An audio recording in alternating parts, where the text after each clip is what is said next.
Sorry about that, folks. Technical difficulties. Cameras was not on, not the proper camera at least, but we are back. Windy City Savage live right back at you. Go ahead and introduce yourself, my co-host. Ladies and gentlemen, it's me, the Pointy Man SG3. How y'all doing tonight? Let's go ahead and kick this off. And with that, you already know what time is it, man. So look, we got Raw opening up tonight, and they opened up when the Vision came out. Yep. And the Visions came out with a lot of loud boos. Real quick, we got a comment out there. A comment from Nick. When we're gonna run Punk over next week, NWO style. Ooh. You think so, Nick? I don't know. See, here's the thing. Before we spoil too much of the Raw's, review and all, I don't even know if Roman and Punk are going to clash more often than not. They should. I like the promo battles, but I want to see them go at it. I want to see someone get their ass beat. Someone get their ass whooped backstage. They fight it out. I want to see some damn blood. You know what I mean? Yep. Sell me on this main event. I like the promo battles, but I want to see this shit like Austin versus Rock, Hogan versus The Rock. Who else, man? There's so many. Batista, Triple H. Mm-hmm. Sell me the main event. This is starting to get there. And Orton versus Undertaker wasn't the main event, but it was there. Like I said, better. Yes, better stuff. But look, regardless, the Vision opened up, right? Of course, they're mad. They want questions because they get screwed out. Another comment real quick. So once again, Nick actually just said, but they're the hottest feud for Mania, and they haven't touched it. That speaks volumes. Yep. Remember, Roman broke fourth wall. Okay, sorry, keep going. Logan got screwed. That's what they were talking about.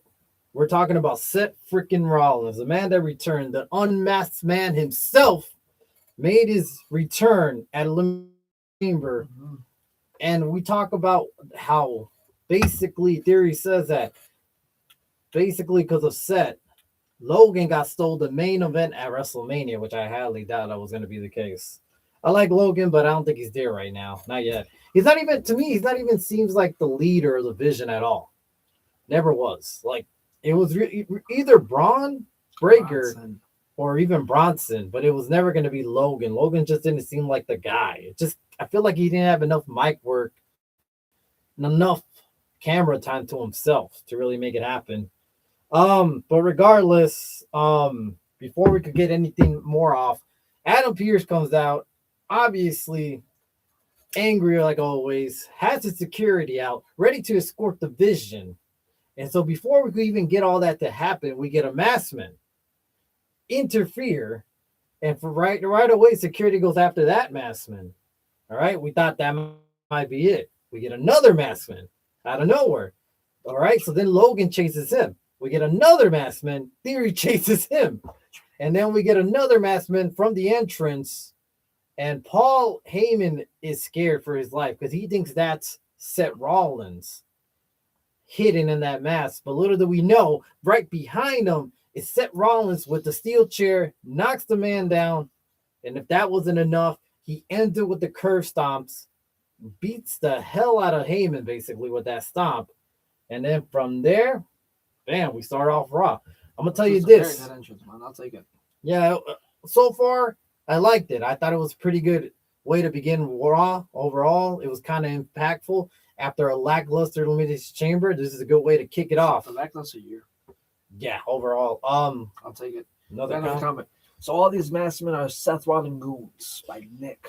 So they're from his school, apparently, a lot of them. So yeah, I guess they work for him. So yes, he's always having a plan B. Mm-hmm. I would like to see them get more involved some way, somehow, but I highly doubt that's the case. It's like Undertaker's basically, I guess you could say, Seth Rollins, what do you call it? Masked men are the Undertaker's what's his name? Druids. Yep. It's the equivalent of that. Meaning they'll appear, they'll help him out, but they won't really do much. Did the Druids ever try to help out take out him? Not really, but they bring out the coffin, they take out some people, basically bury them in the back. So overall, this is like their version of it. Alrighty, so any other thoughts on this real quick? Honestly, again, like I just said right now, based on the lackluster year we've had so far from WWE, this is the best way. If you really want to get people excited for WrestleMania, this is the way right here, dude. Start off with action, not just some talking segment for 30 minutes. Cool, don't get me wrong. Those are the classics Those are fun. Those are cool. But it's like, dude, bring some action. That's what we've been missing from Monday Night Raw. You know, that's what actually got you intrigued. Is how fast are they going to just fight? Right. There it was. So look, afterwards, we got Logan Paul, in theory, attending Paul Heyman in the back because he's getting stretched into an ambulance. Yep. All righty, my man got curb stop, and now he's out for the night, probably for the week. Yeah. And then from there, the division is panicking. Logan and Theory are panicking. Shouting, stop the blood. Yeah. Getting paid for, stop the blood. They're all panicking. So Logan goes one way, and we never see him again, and we don't even know where he went. And then Theory goes the other way. And when he sees a car pull up, he assumes it's Logan. Like, all right, great. You got a car. Out of nowhere, we got a returning Jimmy Uso. All righty. So Jimmy Uso comes out, beats the living hell out of Theory, because obviously we still think that it's the Vision that basically took out Jey Uso on SmackDown. But they claim they didn't. So interesting. See, we still need some answers for that. Hopefully we get that from weeks to come. So obviously Jimmy takes it out on Theory, beats the living hell out of him, and then out of nowhere, who's driving the ambulance is L.A. Knight. Yeah. Who tells Jimmy, hey, good work. I'll take it from here. Off he goes. And we don't see L.A. Knight for the rest of the night because obviously he's attending to Paul Heyman. Said he's going to take care of him. I like this. I like the whole opening. I like it. The whole ambulance scene. Everything was just good. I can't complain on the opening. Again, dude, the opening was something we've been missing for a long time. We had funny, we had action, we had drama, we had suspense, we had everything, dude, right at the beginning, which is good. We got a couple of comments. Let's read them off. Peter Anthony Fernandez, by the way, to both Nick and Peter, welcome to the show. We appreciate the comments. Welcome, guys. Elimination Chamber was boring. No storyline, too much creative mess, and not giving any young talent a good push in WWE. Yep, that is true. Yeah, right. I agree 100% with that. We're going to probably talk a little bit more tonight about the backlash and what the future holds after tonight. Even, tonight's Raw included. All right. Sheamus was so good. WWE screwed and buried him. It should have been Sheamus versus Cena at WrestleMania. So actually, yeah, about that. Where the hell is Sheamus? Did he get an injury that we missed? Because I don't remember this actually. Where has he gone? I mean, to me, he was one of the horse, like the workhorse of WWE. Full time, he was, and he's entertaining. He's great on the mic. His matches were always good. Yeah. I mean, I know he's getting older. Maybe he wants some time away. I think he's on part-time without us even knowing. Yeah, I think he really just took part-time role because I don't remember he got an injury that I remember. Neither do I. By the way, more comment from Nick. But what happened to LA Knight after that? Again, we don't know, man. He's disappeared. Probably still getting yelled at by Triple H for the Elimination Chamber spot.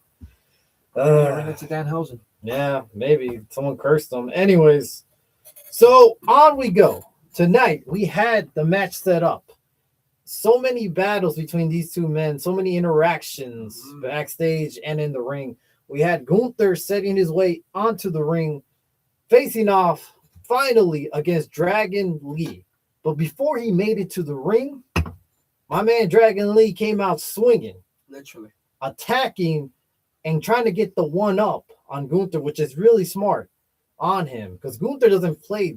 Well, he kind of does play a little clean. He does actually for a heel, dude. Honestly, Dude, I'm gonna tell you this. I honestly applaud Gunther because he plays really clean for a heel, but he just has for a guy his weight, his height, he shouldn't shit he does, man. It's my applause for a technical wrestler for him. Keep going though. So yeah, this match sets off. Overall, the pace of this match between these two, I thought overall it was good. I think as fans we tend to forget because Dragon Lee's not pushed as good as he should be. I mean, he had potential. They wanted this man to be the next Rey Mysterio when he came into WWE. He got lost in the shuffle, unfortunately, like everybody else does once in a while. But tonight showed us why he still has potential to be great in this business. And what a match between these two men. Honestly, one of the best Raw matches I've seen in quite a while. This is up there with Punk and Balor and... For so far 2026, I want to say those are pretty good matches. Well, Braun Breaker versus CM Punk. I mean, this is up there. And this was basically our first match of the night. So you start off with some bangers of a basically segment of a banger of a match. This so far, they're taking this sour taste out of my mouth from the Elimination Chamber, and we're starting all over again. This does seem like the right track to the road for WrestleMania. 48 days from now. If this is 47, I don't care. Not the point, dude. Regardless, it's the right road. Can you read the comments real quick, my man? I got one more. So I already read the next comment, so I'm gonna read the next one. What do you think of the Danhausen debut? Okay, so the Danhausen debut. So we're talking about Chamber real quick. All right, so I thought it was good. Now hold that thought. I thought it was good. I thought it was not the right fit for Chamber, though. You don't want to debut that guy on a pay-per-view like this. Hype this whole crate promotion up for weeks. Have fans build anticipation, because we all did. We all assume it was someone big or something big. But like once we started getting closer to the hours, a lot of people assume it was Danhausen. Yeah. But the way he came out, really with no explanation, no reason why he's here, no promo, and he just disappears. I don't know. It's hard to say. I liked it, but at the same time, he should have cut like a little promo, like what he did tonight on Raw. Mm-hmm. That would have been great. Just a little interaction with the crowd, and then disappear. Instead, he danced, and then he just disappeared after that. And not only that, but some of the dance moves look like some of the ladies didn't know how to get on cue. I just don't know, man. I guess in reality, I have mixed feelings on it now looking back at it, but I like his character.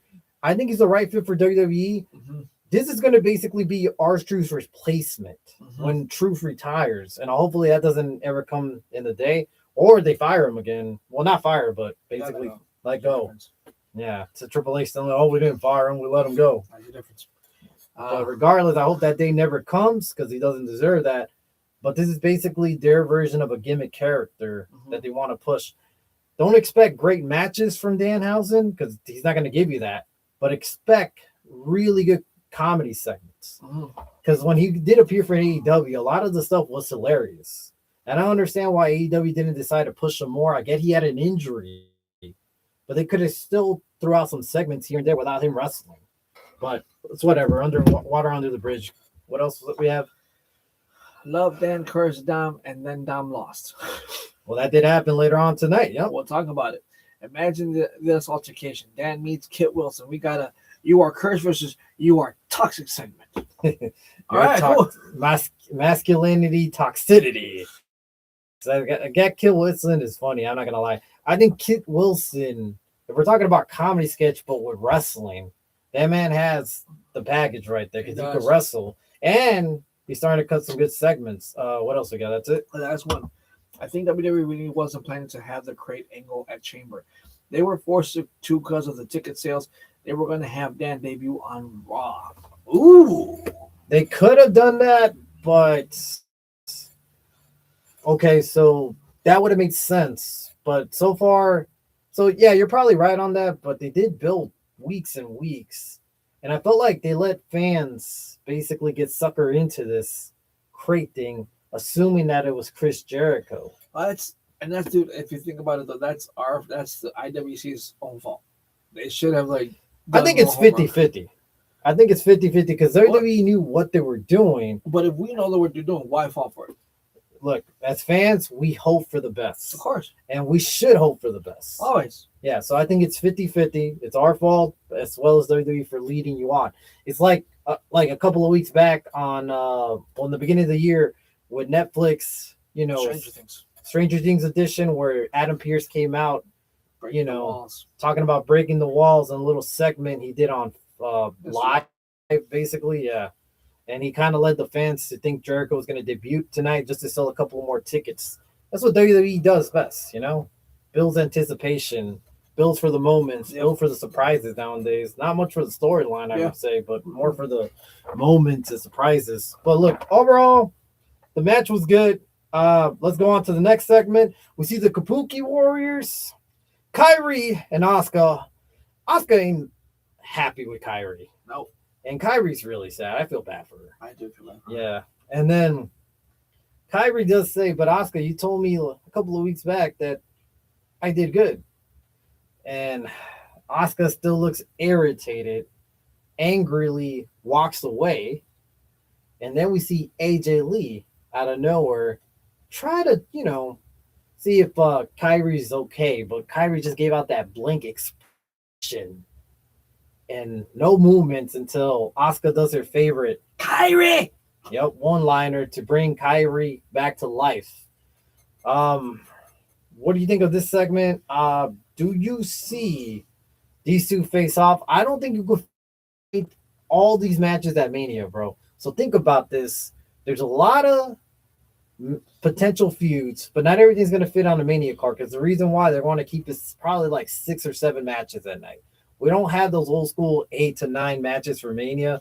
We're probably going to have like 5 or 6. So imagine how much can you really fit? I would like to see this in a Mania card because I think these two women could give out one of the best matches of the night, like really underrated, but I don't think it's going to happen, unfortunately. I think we're going to get a set off like on the SmackDown or Raw before Mania, or Raw maybe after Mania. I can see that happening. Yeah.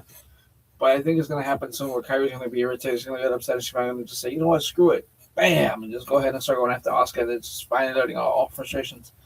We got a couple comments, though. Nick, not sure if Chris would have wanted to come out of a crate, though. I agree with you. Apologies.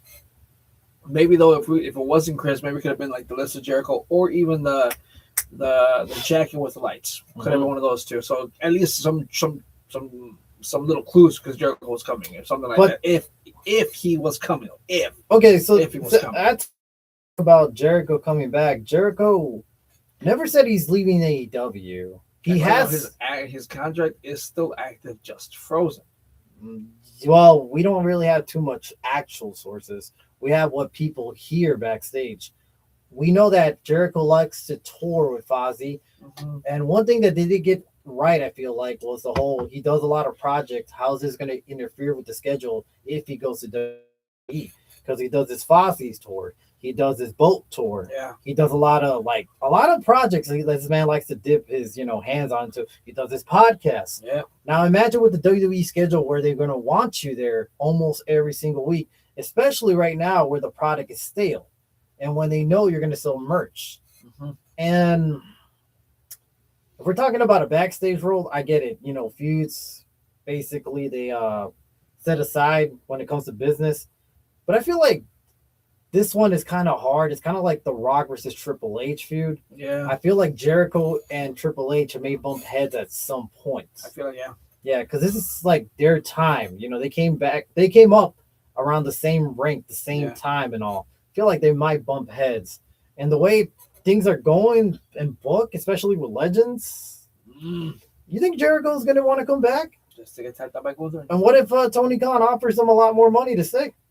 I can see that. Well, he's going to take the money. Any man will take the money. Sure. I think he wants to finish up his career in WWE eventually, but I don't know. The more we speculate, the more we're just kind of just like... The more we're letting ourselves down. Yeah, when it happens, especially with the whole crate issue. And last but not least, Kyrie will need therapy once she's done with Asuka. I think she needs therapy now. I think she needs it so bad right now, man. Going into a blank expression zoning out. That's not right. Not at all. That's not good at all. Alrighty. On we go to AJ Lee, who makes her way down the ring, skipping along because now she is the new Intercontinental Champion. And then she got the promo, obviously, about how she deserves to be here. She beat the best of the best, AJ Lee. And that, now that that's behind her, she's not gonna just, disappear and all. She's gonna be a fighting champion. So now she wants to face some of the best in the back of the women's locker room. She says, I hope you women out there are listening, because if you think you got a chance to beat me, come at it, come at me, basically. I feel like the segment was okay. I don't feel like I'm very invested in AJ Lee anymore like I used to be. The crowd doesn't seem like very invested. Let's just say this. Look, this Indianapolis crowd was a lot better than Chicago's crowd. Yeah. And we could talk for reasons like why we think that. My theory is this: when you price out a lot of the hardcore fans, you get a lot of the casual fans that have money Yeah. that want to come in. Yeah. But once they sit down, they don't give a shit about the product as No. much as the hardcore fans will. Yeah. They'll cheer, they'll go loud. When you price them out, you're left with a bunch of casuals that don't really want to interact as much. But tonight's Indianapolis crowd was pretty good, you know? Maybe they had a ticket sale or something. Who knows? Yeah, but regardless, I don't know, man. I just didn't think the segment was that great. And it's also because she had no one to interact with. There's no Becky. We don't know what happened to her. Started a petition online to get Jessica Carr fired. Well, that's interesting. What if we see Becky versus Jessica Carr at WrestleMania? That'd be funny. What if we don't even get Becky Lynch versus AJ Lee at Mania? Ooh. What if we go off field and we go AJ against somebody? Hell, Asuka. Ooh. Hell, give me Io. Okay. Give me somebody new, man. Why not go predictable? Look, as the way WrestleMania was a week ago, the predictions, everything looked like shit. Literally. And look, WWE's not great at building storylines like they used to be, in my eyes. But why not just give us some better matches at least, you know? Yeah. Give us unpredictability that equals to something like, you know, banger of a match. I don't know. AJ, you could even do an open challenge at WrestleMania for the Intercontinental Championship, for the Women's Intercontinental Championship. You could do that.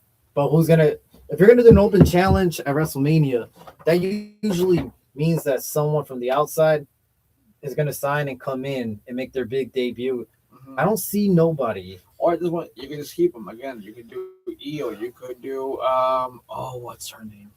Kiana James. What's another one? You could do Alexa Bliss. But they would have to jump shifts, and I don't think Alexa Bliss is gonna finish her storyline with Charlotte, because if you look at later on in the night, Rhea Ripley announced that she is leaving Raw onto SmackDown, so they are kind of honoring this whole brand split still. Yeah. Couple of comments before we go off. Every draft repeatedly is lively. Nick says no more from challenges, please, no, please, God, no. Had to. I'm sorry. Yeah. No, yeah. Trust me. Same. I feel the same here. Alrighty. On we go to the next segment that led to a match, because this segment was videotaped earlier. We got OG Americano interacting with Penta, telling him, "I wish you luck tonight, but just so you know, when you win the title, I'm coming after you." Alrighty. So off he goes. Then we get the Grande Americano with Los Americanos come out, talk a little smack back and forth, telling, you know, the OG, "Hey, we're going to cut this act." OG tells them, "You're the act," you know, start arguing back and forth. Then eventually, I guess something's set for AAA. I think it's March 15, where the OG and I think it's the OGs facing off against Grande. I don't know. I didn't understand that because a lot of people were talking during that segment. But something is set there. But then we got a little match tonight where Rio versus OG goes off and face each other in the match. And that was the next match right after. This match was pretty okay. I'm not going to say this was great. I thought this was when Raw was kind of, you know, going down a little bit, you know, from its energy and excitement. So this match was okay. A lot of interference, obviously, from Grande Americano and Bravo. But somehow Chad Gable pulls off the win, and he Germans Rio into the pin, you know, the bridge pin that he does, covers him and wins the match, which was pretty okay. Overall, my whole opinion about this feud is, how are you going to make this so entertaining and keep the value of it for so many other weeks until we lead up to Mania? You know what I mean? It's going to get stale at some point, man. I don't know about you, but I feel like it's going to get stale. And if you're going to blow off mass versus mass, that better be the blow off at Mania and not on us, you know, Raw before Mania. But see, probably in the AAA, because the mass means more in Mexico. But if you look at it, okay, so right in Chamber, I don't understand why WWE did this, but when they were doing Chamber at the same time, like 2 hours later, they did AAA's event that day, which I thought was stupid. Like, this is your partnership, your other promotion, and you're out here competing with them the same night. Because once we finished that day, I went to go see. I thought it was already starting. I didn't realize it finished. I caught Grande Americano in that triple threat match or singles match, whatever it was. I caught a little bit of that where OG appeared and he was getting booed. Grande was getting cheered. So if you do it in AAA and you do it out somewhere out there with their hardcore fans, OG's going to get booed. Yeah. And he's the good guy. They don't want that. They want him to get cheered over Grande. We know why. It's the language. So basically, Grande caters more to the people down in Mexico, while OG caters more to us out here in the States. So he's from the Gulf of America. Yeah, he's from the Gulf of Bull. I think both of them are technically still. Yeah. So regardless, the segment was okay. I'm just kind of worried about the future of it, but we'll see. I got a comment though. Have a four-way ladder match with all these Americanos at Mania, sponsored by Starbucks. Why Starbucks? Seriously? I mean, Nick actually nailed it on the head. I'm not gonna say why. Nick, if you want to go ahead, take it, brother. But I'm not gonna say why. Why Starbucks? They don't get no sponsorship about Starbucks. It's Slim Jim, that tequila brand that Cody has, the tequila brand that The Rock has. Caravana doesn't sponsor them. I never heard Caravana sponsor them. The Rock's? Yeah. Well, he does a sponsorship deal. Whatever The Rock does, they do with them. Oh, okay. So Cody has his. What else? Dude Wipes. Yeah, Dude Wipes. Slim Jim.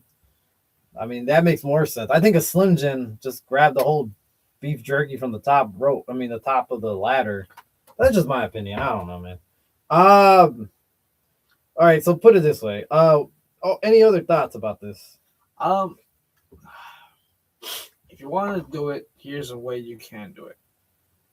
Let it build up the last at least 2-3 weeks. So don't let them see each other for a while. Let them see each other. Still kind of just like have them hype each other up with just talking trash. Okay. And then like the last 3 weeks, OG costs Grande. Grande costs OG. And then at the end, it's like a week before. You know what, man? Screw this. Or even the week up. You know what? Screw this. You're the fake. No, you're the fake. You know, the Spider-Man meme. You know, you're the fake. And then all of a sudden turn around and it's like, you know what? How about this? Mask versus mask WrestleMania. Loser takes off his mask. And you know what's going to be funny, though? Is let's put it, OG does beat Grande, but underneath the mask is another mask. Technically, I mean, he lost the mask, but he didn't lose the mask. Oh, yeah. By the way, we forgot to mention this. You know who lost his mask tonight? Dragon Lee. He did. His face got revealed. It was paint, but he got revealed, which I thought was shocking. I don't understand some of these unmasking segments when you do reveal his face. Technically, you can't wear the mask back. In Mexican culture, that's illegal. And I get it. We're in the States. But I think that's kind of dumb and disrespectful in my eyes. But I get Gunther's a heel, but it just seems very disrespectful. But that's just me. Sorry to cut you off. No, you're good. If I was them, I would at least just done the mouth, what you can just see from him. Yeah. So just the mouth. You just keep it up to the mouth, right here, bridge of the nose, and that's it. Okay. But I feel that I think Gunther just messed up, and that's why he just painted his whole face. Okay. Penta does the same thing. They've actually caught Penta without a mask. On his house show, they actually have caught him like from here up without any sort of face paint. So I think it's just for them to see, you know what? I technically didn't lose my mask because you don't see my face. You know what I mean? But I can see like where it's on the edge, if that makes sense. So it's like on the borderline of it's disrespectful, but at the same time though, you're not losing your mask because we haven't seen your face. Yeah. Okay. So that's the only way I can see it. But that's another way to build up that match. Yeah. Go ahead, brother. What's another one? Alrighty. So on to the next segment, and that is Judgment Day. Judgment Day comes out. We see Liv and Raquel talking to each other, and Liv is hyping up Raquel, says, "You did great. You did awesome. You were dominant in that chamber." And she was. She truly was. Honestly, I thought she was the highlight of that women's chamber. She really was. Yep. That double elimination, honestly, was peak. Was peak of the chamber. Yeah. So regardless, then she kind of mentions maybe she should go out on SmackDown and challenge Jade. So it kind of feels like we're trying to get that whole Triple H Batista segment once again, which, man, I just don't like repeated segments, man.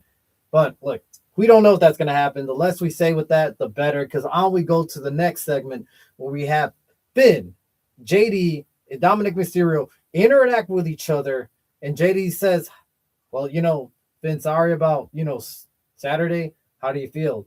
Finn's like, you know what? I lost, but I'm in peace. So he feels kind of happy. He seems kind of happy coming out of this. He seems to see the positive in all this. So we're starting to see a little bit more of a clean, good guy, Finn Balor, little by little. And then Dominic Mysterio kind of mentions, all right, well, let's focus on me tonight. He's been asking for help. Yes. But then Finn's like, I thought we talked about this, Dom. You got to do this yourself, which convinces, Dom to say, all right, fine. You know what? I'll do it myself. I just need you guys to come out there, support me. Yeah. And they all kind of hug it out in a way and just, we cut off the segment. We got a little bit of the previews, basically, of some issues with Judgment Days. We're starting to get it more and more often, but we got to get finally the breaking point at some point. It's been like 2 years in the making. I think enough is enough. I get it. It's time for a change. Rest in peace, on heart. Yeah, so I don't know. Look, after that, we got our man Rusev Day back at it on top of a table, calling out Oba Femi. And this was pretty, different to see. It was. And we didn't see an old damn segment where Rusev gets to enjoy his catering, then come out, do a promo, and go back to catering once again. The arena itself. He's in the crowd area. He's on a table calling off Oba Femi. Out we go, because Oba Femi ain't no punk. All right? He gets called out. He makes his way into the ring, dancing, doing his little thing. The crowd loves it. This guy's going to be over no matter what. Yeah. So, he tells Oba Femi, Rusev calls out Oba Femi. Oba Femi tells Rusev, all you're doing is talking. Like, hey, get in the ring and do something about it. I'm surprised that Rusev actually got himself into the ring. I thought he was going to do the heel type of move where he looks like he's about to get in, but instead he just walks away. It gives you that little tease as a heel. Instead, we saw Rusev go all the way into the ring. And I thought, okay, something has to happen. Like Rusev's going to low blow him or something. No, they just go at it. Yep. Surprisingly, they go at it back and forth, but then Oba gets the best of him and takes him out of the top rope. And then from there, does his little tongue. Rusev leaves angrily. But I like the way they're going about this. Mm-hmm. I think this is going to be basically, it looks like eventually this is going to be a Raw. I don't think it's going to be a Mania match. It's going to be a Raw match. A Raw match, because they can't keep this going on for too long. So this might just be a Raw match. I'll be surprised if it is a Mania match, but I don't think they want to give Rusev that spotlight. Not yet. Yeah, so we got another comment, by the way. Okay. Billy Fox 85, what a shitty looking room, LOL. Firstly, thank you for commenting. It's your first time commenting. We appreciate the comment, brother. It means a lot to us. Yep. Make sure to like, subscribe, and you already did comment, so we appreciate it. MDF Kitchen with Christmas lights. Hey, man, I got to keep the festivities alive, brother. We appreciate the comments, and thank you for continuing the conversation. We appreciate it. Thank you. Got to keep festivities alive. You want to play Jingle Bells for us? We appreciate that. Keep going. Yep. So regardless, on to the next segment, and that is Bailey and Lyra. Back at it, man. We haven't seen them for quite a while. Been a couple weeks. Yeah. So they're talking about how, AJ just announced his open challenge and that they should make their number one contenders match. Lyra said, Bailey, you should go into Adam Pearce's office and demand that. And then Bailey was about to go until he said, well, you know what? I kind of screwed you over in your titles match. Ooh. How about we go in there together? And they did. They walked their way into that. But before they got inside, we saw Io Sky come out. And when she came out, she kind of looked pissed off. Mm-hmm. Like, she didn't look like in a good mood, which was kind of surprising, but there was no context to it. And then after that, Bailey and Lyra came in and, did their thing, I'm sure. But what do you think of that? Excuse me. Well, I think that it could be like a glimpse of what's to come. Maybe Io was not going to get the push that she's supposed to get, or maybe it was that she's upset the fact that she can't go with Rhea. Yeah. Who knows? It could be a lot of things. Or maybe she's trying to stick up for Kyrie. Yeah, that's what I think too. So on we go. We got Jimmy Uso making his way into the ring. and he's going to face off Austin Theory tonight. Okay. All right. They have their little one-on-one match, but of course, like all Vision matches, we never get a clean finish. Nope. No. So eventually, during the match, we have Logan Paul who interfered. And when he interfered, that basically caused Theory to attack them from behind. Mm-hmm. They both jumped them. They started beating the man down. And then out of nowhere, you got the returning Jey Uso that came back from Friday night's attack in crutches. But he looked like he was all right because he was walking perfectly fine. Because then he started using those crutches to beat the shit out of Seth Rollins and Austin Theory. Mm-hmm. Yeah. So it looks like, I don't know what we're going on here, but it looks like now the Vision is going away from Seth Rollins, sort of, and making their way against the Usos. Because I don't think this is done. So this is the thing that's kind of tricky right now. What are they trying to do here by adding the Usos when technically the Vision is down several members? Yeah. I think the initial plan was they're outnumbered right now. I think this is going to be the plan initially, and I'm trying to see what they're going to do for this one. The Vision, all 4 members, versus the Usos. If Seth came back, Seth and LA Knight. Mm-hmm. Now, we still don't know if Seth is fully cleared to actually wrestle. Right. That was not being confirmed by either party or anybody. I can see where, if anything, we talked about it yesterday. We have been talking about it. It's going to be a match with Brock Lesnar and the Vision versus LA Knight and the Usos one more time. See, the only issue I have with that, but then, okay, so now put it this way. You got the Uso involved. You got LA Knight involved, and we still got Seth Rollins. That's 4 guys. But remember, Seth isn't medically cleared to wrestle. So at this point, I can see Seth playing the role of a manager, like a Paul Heyman. So things get out of whack, he's there to calm Paul Heyman down. I don't know, man. I just don't like it. It doesn't seem, at that point, you might as well just not come back fully, you know? It just doesn't make sense as one of your main eventers to do that. It just seems like we're out of numbers here for the Visions, because even if we do add Brock Lesnar to the mix, and it does look like, so if you look at it now, the seeds are kind of planted if they're going to go to this direction. Brock's open challenge. This is what I'm saying. Like, this whole open challenge doesn't even make sense now looking back at it a week later. Mm-hmm. And because now LA Knight was the guy to drive Paul Heyman, wherever he drove him at. Yeah. So that's going to cause some issues with him and Paul, which I think this is planting the seeds between and Brock Lesnar. Mm-hmm. So it looks like we're heading to that direction. I don't think anyone's really excited for that. And it looks like they're going to bury LA Knight once again, just feed him to Brock Lesnar. So all this stuff is tricky. We're just going to have to wait and see what the upcoming weeks brings us. But I don't know. This just seems kind of weird. But then again, it's just hard to make a storyline where Seth is injured. Braun and Bronson Reed are gone.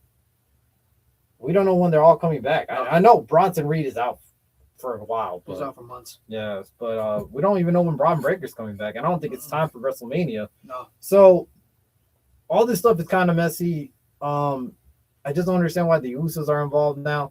I get it. They think that the Vision was the one that attacked them. But as well on SmackDown, when do we get the real truth on who attacked who? But let's not go to left field on that. We'll talk about that probably later. On to the next one. We finally get Danhausen making his first WWE Raw debut. And with that being said, he has a list of demands that he wants from Adam Pearce. Yep. He wants a blimp.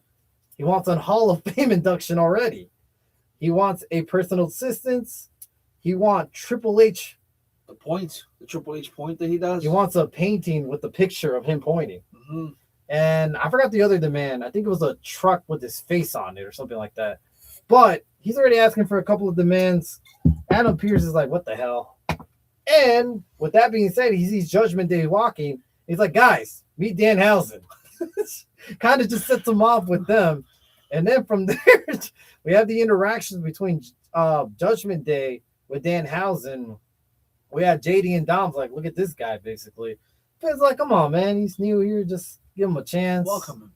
Yeah. So from that point, we've seen Danhausen interact with them, with Dom Mysterio out of all people. Uh, Obviously, he pissed off Danhausen because in the end of the segment, he cursed him. Yep.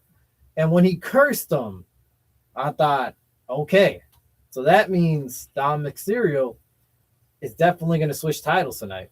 There was no way after this segment that I thought there's no way that Penta's going to walk out of Indianapolis with the title in his hand. Because when Dan Hansen curses you, he curses you. And if he's going to keep doing that to whoever he meets, it has to bring bad luck to him. And that's what WWE wanted him for his gimmick. So if you fail his gimmick in this first night, looks bad on you. Yep. But as we see later, I don't think it failed at all. Not at all. Yep, because on to the next segment, and that is Rhea Ripley basically wishing, good luck to Io. I was expecting heel turn, honestly, man. Well, it did, I get the segment, but it just didn't make sense why they had to appear in front of the crowd instead of having back segment like, hey, I'll see you later, And they didn't have to bring, what's her name? Kelly, whatever. The announcer, Kathy Kelly. Yeah, they didn't have to bring her to the segment. They could have just done a segment backstage where they see each other in the locker room. Rhea's packing her stuff up, and on the way to SmackDown, and Io have an interaction. That's all you need. Instead, you bring him out to the crowd. I get it. Rhea Ripley is a big fan favorite. So whenever she comes out, the crowd's gonna go crazy. But it just didn't make any sense because I thought, Io might have probably turned heel after the earlier segment where she looked mad. I thought maybe she'll attack her. Who knows? But it didn't happen this way. She told Io, hold it down out here on Raw because I'm going to be on SmackDown. She left. And Rhea's off to SmackDown to face Jade Cargill. All righty. Sorry, said that on Twitter too. Yeah. Well, yeah, they had a little beef apparently, but we'll talk about that in a bit, actually. So look, from there on, we do get Dominic Mysterio versus Penta. Alrighty. Read some comments before we go off. That's the last one. The kitchen Christmas lights. Oh, the Christmas with kitchen lights. Alrighty.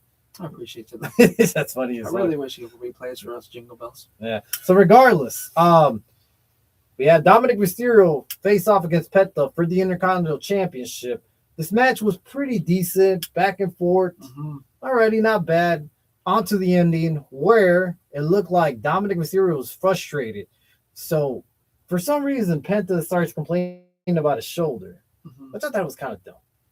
I thought he was going to fake an injury, Eddie Guerrero style, and then pick up a win somehow against Dom, the dirtiest player right now in the game. Instead, that didn't happen. Just complained and cried about his shoulder again. I think this happened to him not too long ago, if I remember, but it was an actual injury. A few months ago. Yeah, but I thought it was dumb. Honestly, I thought this spot was dumb. But this set up Dominic Mysterio to ask for the hammer bell. Asked JD. JD rushed out to go grab it. Was about to hand it to him until Finn intercepted and stopped him. And said, no, Dom said he wanted to do this himself. So he has to do it himself. Yep, which that set up basically him turning around and Penta, grabbing him.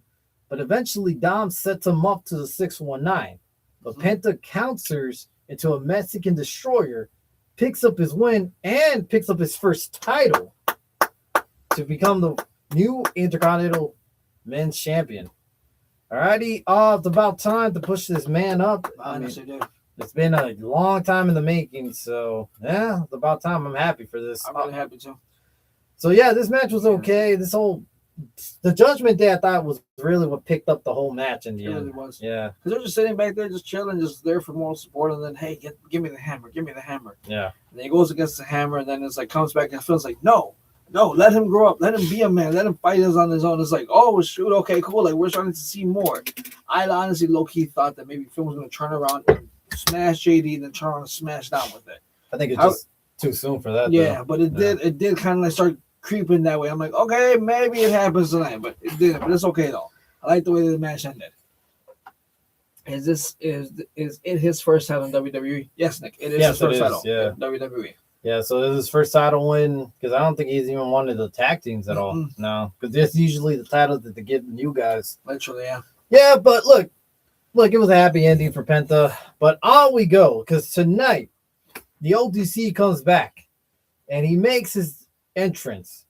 Alrighty, and he tells the crowd to acknowledge him. Like always, Indianapolis crowd goes crazy, and before he says another word, the cult of personality, the Windy City Saints, comes out, and then eventually cuts him off, which kind of pissed off Roman Reigns. And then this starts the promo battle. Alrighty, I try to write as much as I can. Oh, you're fine. So put it this way.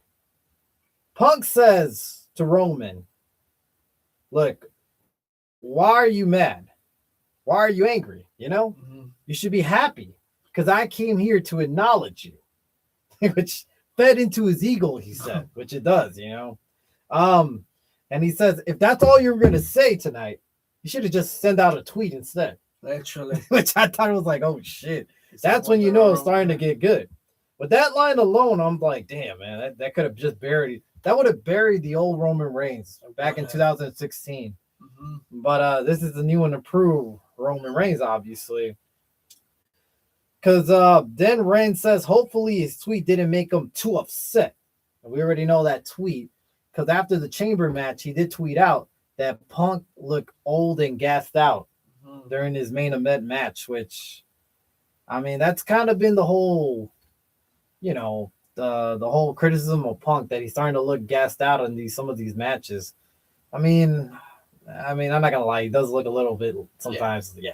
So that he did clap at Punk, and Punk got mad, and during the the post show, he did clap back at Roman Reigns, so a little back and forth there.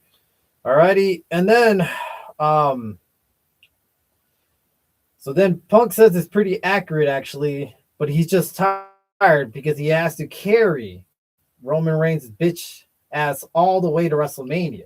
Because that is true. Because once again, we've been complaining for quite a while that if Roman Reigns doesn't appear every week, what does this all mean, man? It's just Punk carrying the whole show by himself and the fucking feud. So I like that one line. Do we have another comment? Yeah, we actually got one from Nick. Roman gets better pops than Punk, though. Ooh. You know, in some areas of the city, I agree, but I thought tonight Indianapolis seemed more on they were singing Punk's song. Yeah, they sang Punk's song. I feel like Punk got a better reaction. And some nights, the last time these two guys faced each other on a promo battle, Roman got a better crowd reaction. But I think tonight Indianapolis was more pro Punk. Not saying there wasn't any Romans fans, especially when he did get him with the good liners. But I feel like the whole crowd was more pro Punk. But, you know what? I might be wrong on that. Who knows? All right. He says, once upon a time, the Shield debuted. Yeah. All righty. In Indianapolis, of all places, because he brought him there to the dance. And Reigns corrects him, by the way, and says, no, you picked Seth Rollins and Dean Ambrose. You did not pick Roman Reigns, and that's actually accurate. That's very true. Punk recommended him, Ambrose, Seth Rollins, but he also wanted Chris Hero. But instead, Vince and Triple H pushed for Roman Reigns to be the guy in the Shield, the last member. Which, look, you know, in the end of the day, this is probably was best for business, and I agree because I remember it didn't work out at all. And then Punk says Roman Reigns says he hates him, which means he's in his head, as empty as it may be, and he can't see him right through him like he always has.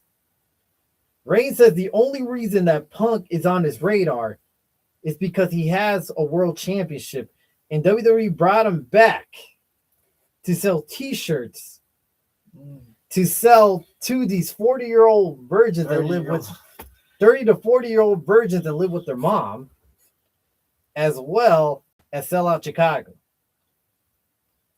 So that segment alone really got a good pop.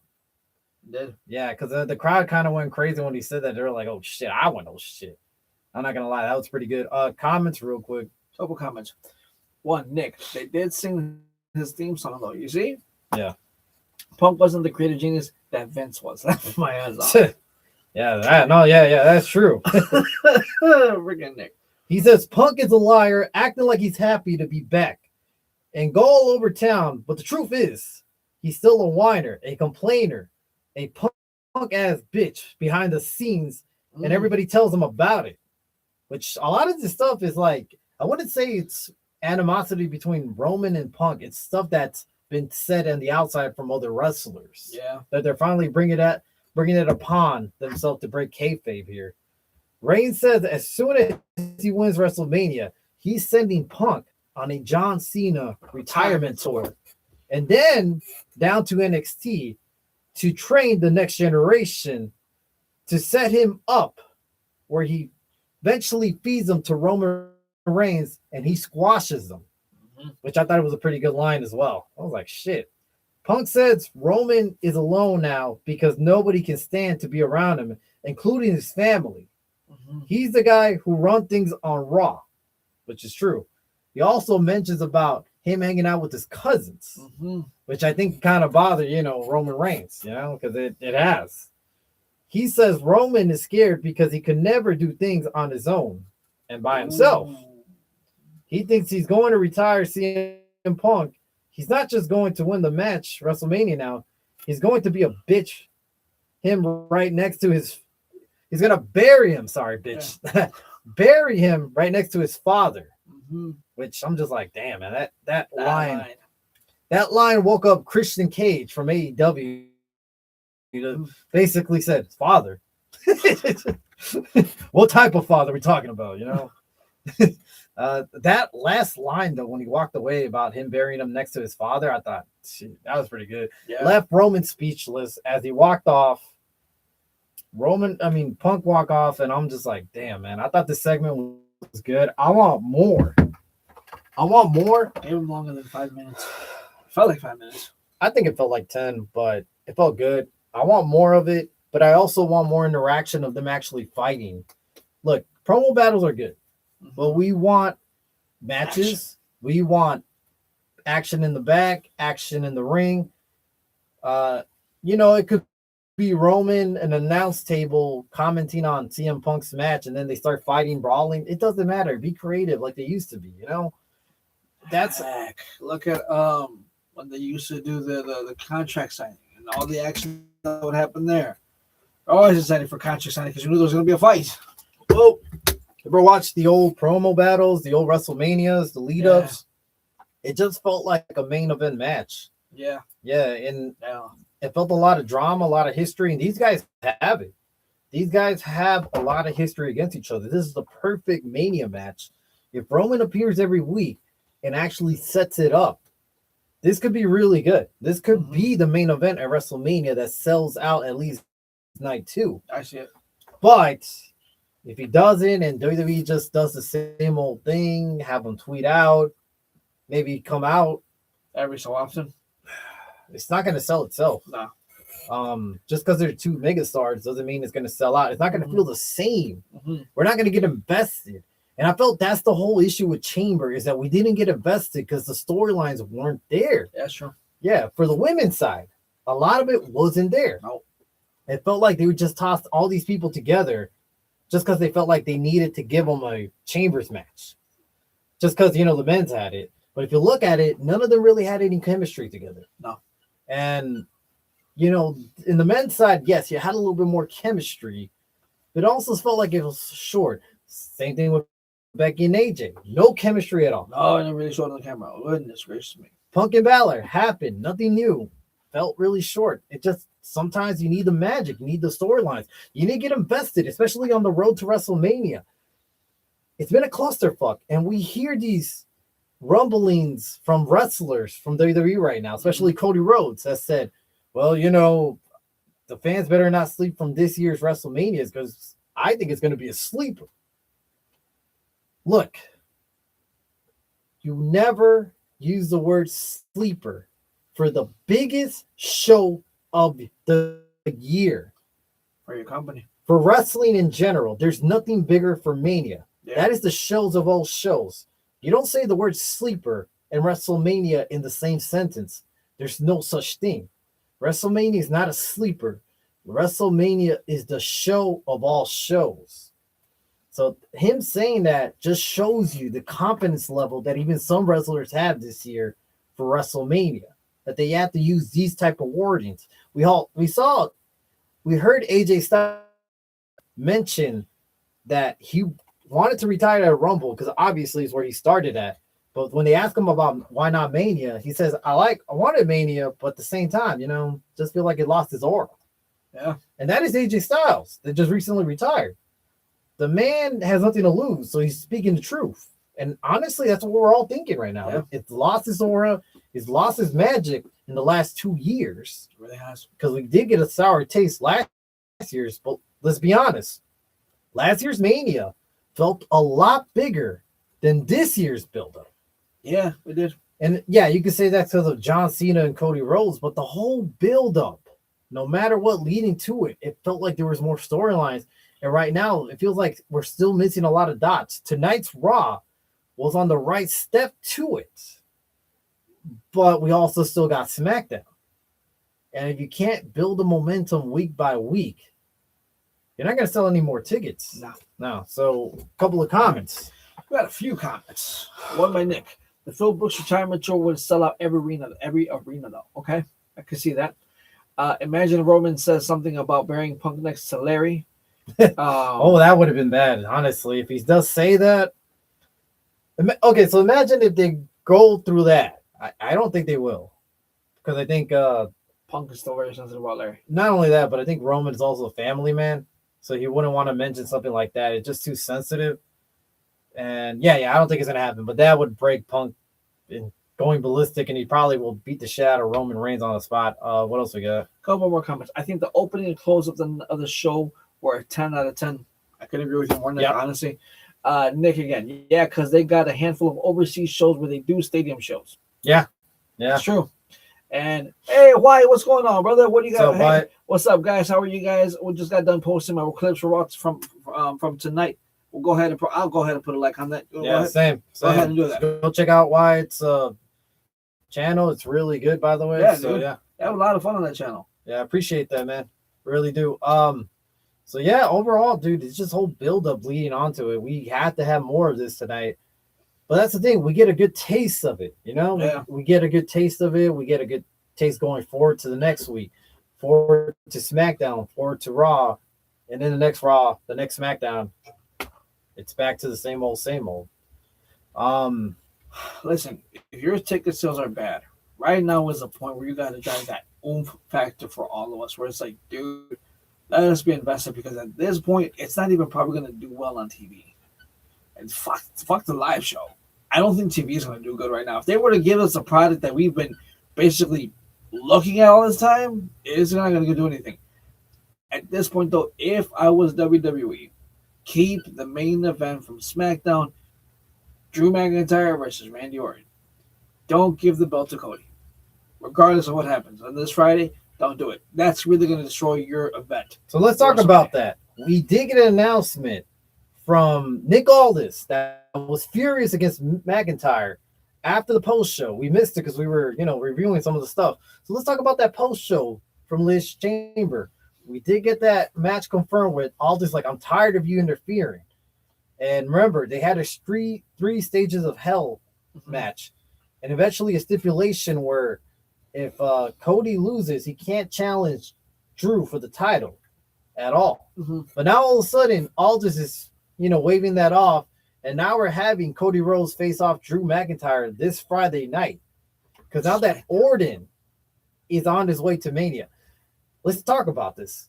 Do I think Orton? Am I excited for Orton? Yes and no. Yes and no, and I'll tell you why. This seems still like a safety blanket. This reminds me of Orton on that time where he won the Royal Rumble, this last Royal Rumble, where he won it last minute because they didn't want to give it to Roman so he wouldn't get booed out the building once again. Feels like whenever they're not too sure about things, Randy Orton is the safety blanket. I get it. Randy's popular. I do want to see this 15 title. But at the same time, I'm not so excited because there's not that much storyline built to him besides him and Aleister Black going a little back and forth, and Aleister Black trying to bring the old Viper, the old Orton back. We haven't had too much interactions with him and Cody Rhodes, or even with Drew McIntyre. The only positive side, I would say, he's not your average part-timer. He's there every week. He wrestles every so often, so he's a good fit. Yeah. So it's yes and no, because I also feel like he's just a safety blanket, and we had really no build up to him. I do like the way he won it. So there's some positive sides. I'm more on the positive, but I also see a little bit of the negative. And not only that, but it's also like, if you look at the main event, the prediction is so far that we might either have a fatal four-way, where, because supposedly this whole match on Friday may turn out to an interference by Fatu and I don't know, so-and-so and maybe Sami Zayn. And they all go at it in a fatal four-way or in a triple threat match. Or we end up just getting Cody Rhodes versus Randy Orton. That's what I'm afraid of. And that's fine. But if you look at both Mania's cards for main event, I get it. You got to sell tickets. But you're not promoting. In the last couple of years, they haven't really promoted the new generation besides Cody winning his title. Yeah. You're not promoting the new superstars. You're not promoting anyone new, the underdog. Who's the underdog in all this? Is Randy the underdog? Does he feel like the underdog? Does Roman feel like the underdog? Does Punk feel like the underdog? Does Cody feel like the underdog? I think Drew feels like the underdog. Yeah. But the thing is, if you have Drew lose the title this Friday, that's it. He feels like he did all this for nothing. Pretty much. But if we get a fatal four-way, things will be more interesting that way. But I don't know. A couple of comments. But Orton sells tickets, and Orton's time is coming up like Punk. Cody versus Randy is like Punk versus Roman. Decades of history there, all the way back to the Legacy days. Okay. All right, that makes sense. I would save it though. I would say more proper build-up. More proper build-up because I get it. We have 40-something days still, which is a lot of time. Honestly, it's a lot of time to build up WrestleMania.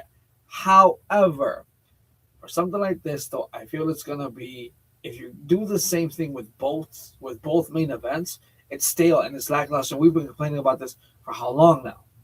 I would say do something fresh, something new. Drew versus Randy. Yeah. Right now, you give Randy the title, and at SummerSlam, you make Cody versus Randy. That's how you get that story going forward. Because, there's a history. They've been talking about it.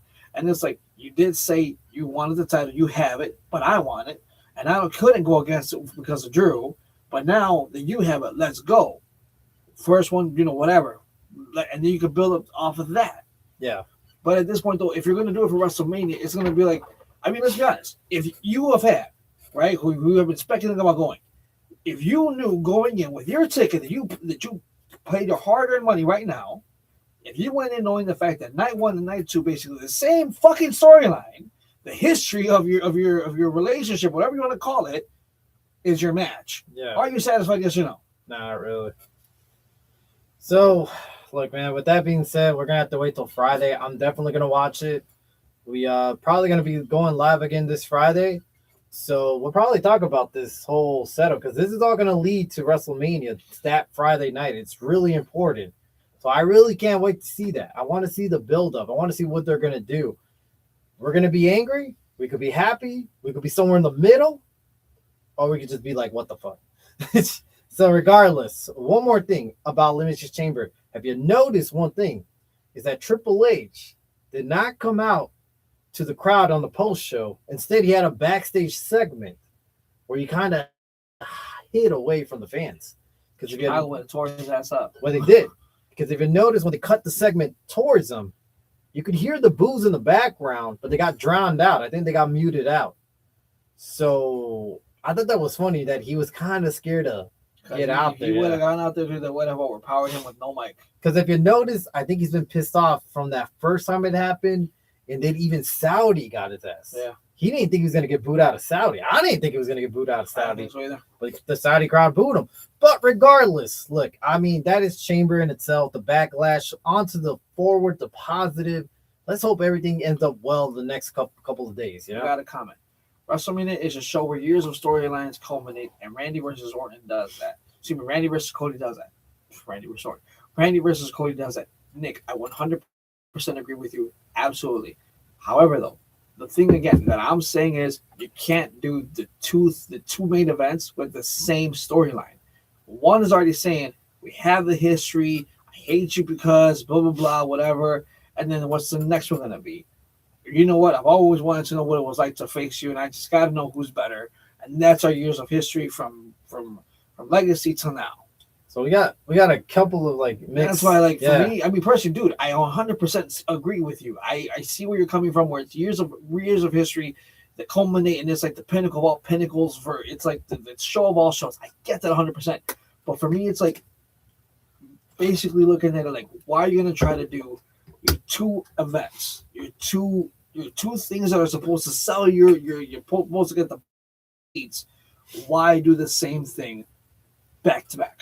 Better question out there for everybody in the chat. If Orton versus Cody did happen at Mania, I mean, one, I wouldn't be too mad. All right. It's better than Drew versus Cody again. All right. But who's going to get the most cheered and who's going to get booed? Does Orton get the most cheered even if he turned heel? Is Cody going to get booed kind of like he did last year? Not like super booed, but he was pretty close. Yeah, he really was. Yeah, that's kind of interesting to see what is the crowd's reaction. I feel like WrestleMania is the time where a lot of more hardcore fans come out. Yeah. A lot of more old school fans. Mm-hmm. And we all know Randy Orton. We all seen the memes. We all see the RKO out of nowhere. So I feel like that's going to bring more of the fans in favor of Orton trying to get his title, number 15 at Mania. And Cody's going to get, again, booed. Even before WrestleMania itself. Onto even afterwards a little bit. Yeah. Maybe it starts the heel run. Nick, another comment. They can tell a different story with Randy and Cody that doesn't feel the same. It doesn't look the same as Punk versus Roman.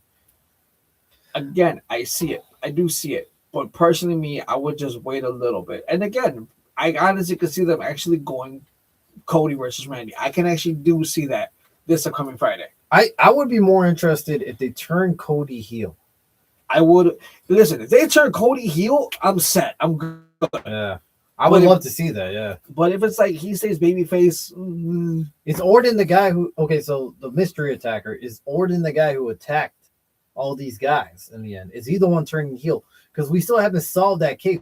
When are we going to get the reveal of the mystery attacker on SmackDown? Mm-hmm. Who is it? Because I don't think it's Drew. Obviously, I don't think so. We got a couple of mystery guys. Could be Sammy. It could be Sammy. It could be Orton. I think Cody's last. If I had to rank it, I mean, besides Drew, I think it's Cody's close to being last. Okay. But I think Sammy? I think it's Orton. Okay. Sammy. Okay. And then from there, it would be Cody and Drew. Okay. So those are your guys, basically, that could be the mystery attacker. Fatu obviously wouldn't have kicked his own ass. So there's no way. And he wouldn't kick his fucking cousin's ass. And that is also the question: what happens to Jacob Fatu in this mix? I still think it could be a fatal four-way in the end. I can see it. Yeah, I think they talked about it a couple weeks ago. I remember that. Or it could be. You guys remember the championship scramble? Why not just do that shit at WrestleMania? I can see it. Yeah, I mean, I'm not saying it's gonna happen, but that'll be an interesting segment to do at WrestleMania. The first championship scramble. We haven't seen those in quite a while. Years. I don't even think they're in video games. Oh yeah, they still are. Yeah, they're still in 2K actually. Nick just responded with who hurt Jey Uso? I don't know. Hasn't been said.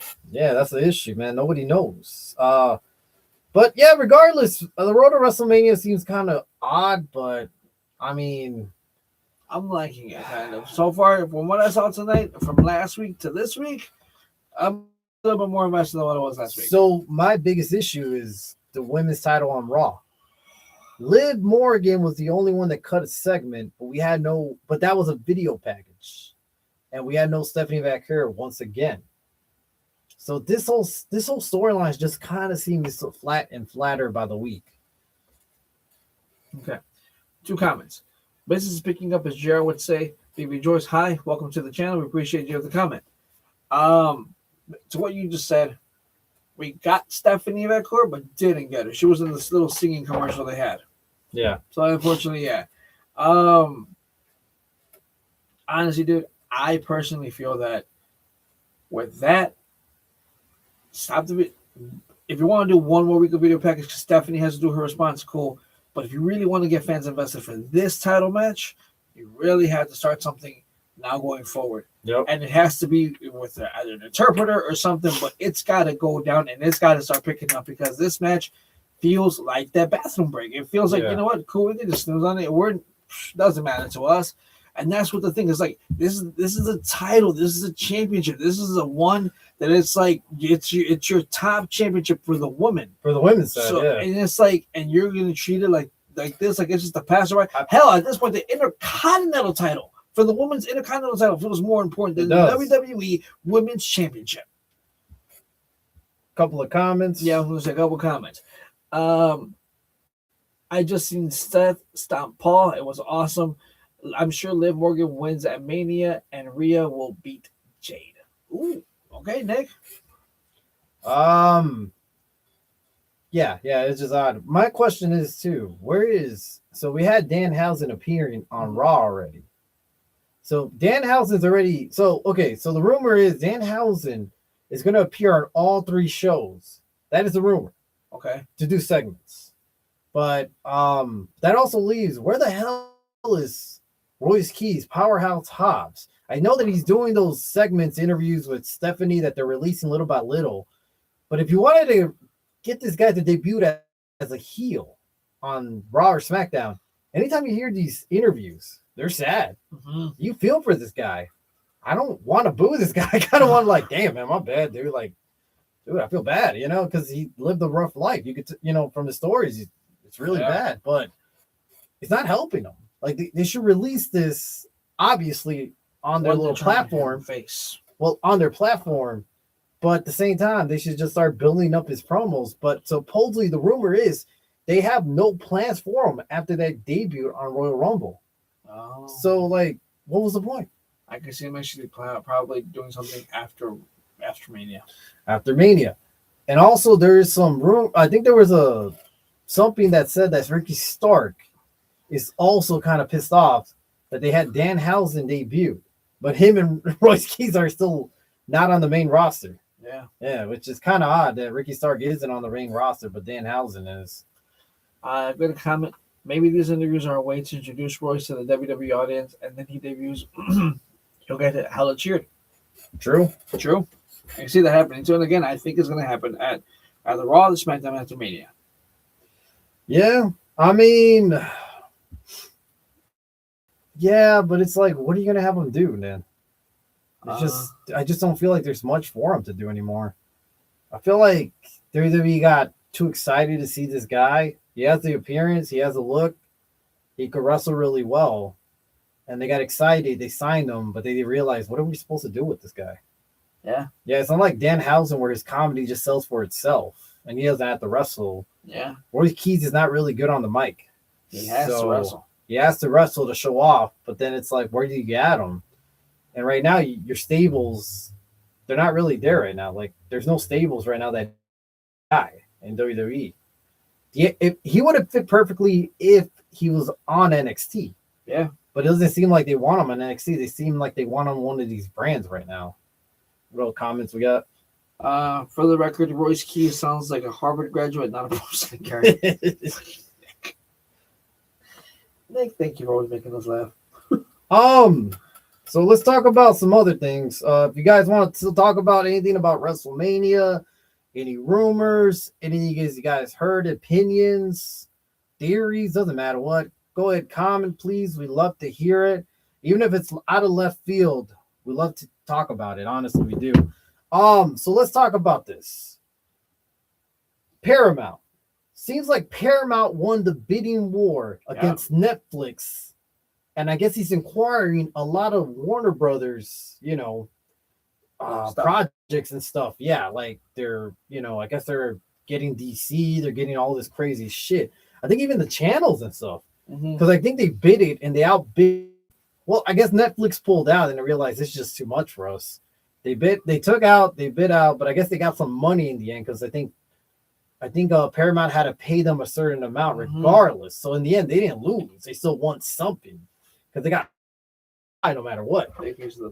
So Paramount's going to inquire a lot of stuff going forward. Now, here's the thing that nothing is finalized yet. That they're still working, but it looks like they're runner-up. They're pretty much lock and set. And that means is this. HBO Max, and the reason why we're talking about this, HBO Max looks like it's going to merge into Paramount Plus. And HBO Max is the home of AEW, as well as TBS. And what's the other one? I don't know. I stopped watching it on TNT. TBS and TNT, I stopped watching those because I had HBO Max. But it looks like it's going to merge to Paramount Plus, which means that what is the future of AEW? I know they're going to honor their contract because they signed a new contract, and they're going to probably add it somewhere into their network of Paramount Plus. I don't know how they're going to advertise it. I don't know where they're going to put it, but we'll find that out, you know? But the issue is this. There's new owners. There's new eyes now looking all over the place, and they bought a bunch of stuff. Now they decide what do we cut? What is not making enough money? What do we don't like? What we're not good at? Could AEW be one of those things? Could they be like, well, doesn't cost us too much, and they're making a little bit of noise, so let's keep them? Or this stuff is not making a great return like we think it is. It's not WWE. Just let it loose. Just let it go somewhere. Their future is up in the air to me. Like, I'm not saying it's scary, but if I was Tony Khan, I would have a plan B just in case when that contract expires. I'd be terrified right now, dude. And here's why. Paramount Plus recently acquired UFC. Okay. 7 years. Alrighty. A lot of money. They are still part of TKO. Mm-hmm. I don't see Paramount Plus airing AEW shows on Paramount Plus. I wouldn't be scared of that, though. TKO can't say, hey, you guys have ours and you can't place our competition, because technically they are competition. Yeah, but it's a fighting versus wrestling. If this was Netflix acquiring, in the end, but here's what I can see, though.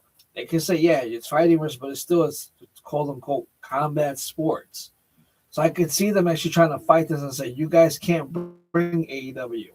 I worry. I did say it before, and I'll say it again. If I'm Tony Khan right now, start trying to find your own damn platform like they used to do with the WWE Network and run and haul ass. Put yourself on basic cable, do a WWE and AEW Network or AEW Single Channel, whatever you want to call it. Mm-hmm. Move forward and then put your pay-per-views there. Put your PLEs there. Okay. Because right now, dude, it's fickle and you're walking on eggshells, because if you put your eggs in one basket thinking Paramount Plus, just because they have your Jacksonville Jaguars play, show games there, doesn't mean they're going to do the same and honor that, because it's a totally different sport there. I don't know. I wouldn't be worried about that part, because I would have been more worried had they gone to Netflix if the rumor was that, they wouldn't be able to show them at the same time because of the contract that WWE has with Netflix. Because I feel like UFC is just their own entity. I think they consider that way different than entertainment. Mm-hmm. Yeah, because I think that's what it's labeled on, entertainment, no matter what. Because I think even to this day, under Warner Brothers, AEW is labeled entertainment, not wrestling, really. I don't think anything's really labeled wrestling these days. It's more of an entertainment aspect. But I can see what you mean. But at the same time, what if their contract goes up? And Tony got a pretty good bump from the new contract. What if he wants more money? Oh. Look, all this is going to basically make Paramount Plus in depth, in high depth. I think they're going to be I think I heard $30 billion in depth. It's really high. It's really big. I don't even know how they're going to. So I know they're going to. Look, we're not going to go into this whole Paramount shit because it just doesn't make any sense. But they're going to release a lot of products out to make up for their costs. But what if they cut their costs by taking out AEW? So this has to have a plan B just in case they tell them it's not going to work out. You need to go find somewhere else. And right now, the market is every piece of the market, every platform has some sort of form of WWE. If you go to Tubi, it's Evolve. Yeah. You go to Peacock, you got Saturday night's main event. I guess the whole SmackDown stuff and even some of the Raw is phasing out completely, but they still have Saturday night's main event. What else? Netflix, obviously. And what's the other one? And ESPN. Yeah, and ESPN. So that only leaves AEW with a very few options, but I think they'll make it work. I still think that as the second biggest promotion in the industry, they'll find a way home.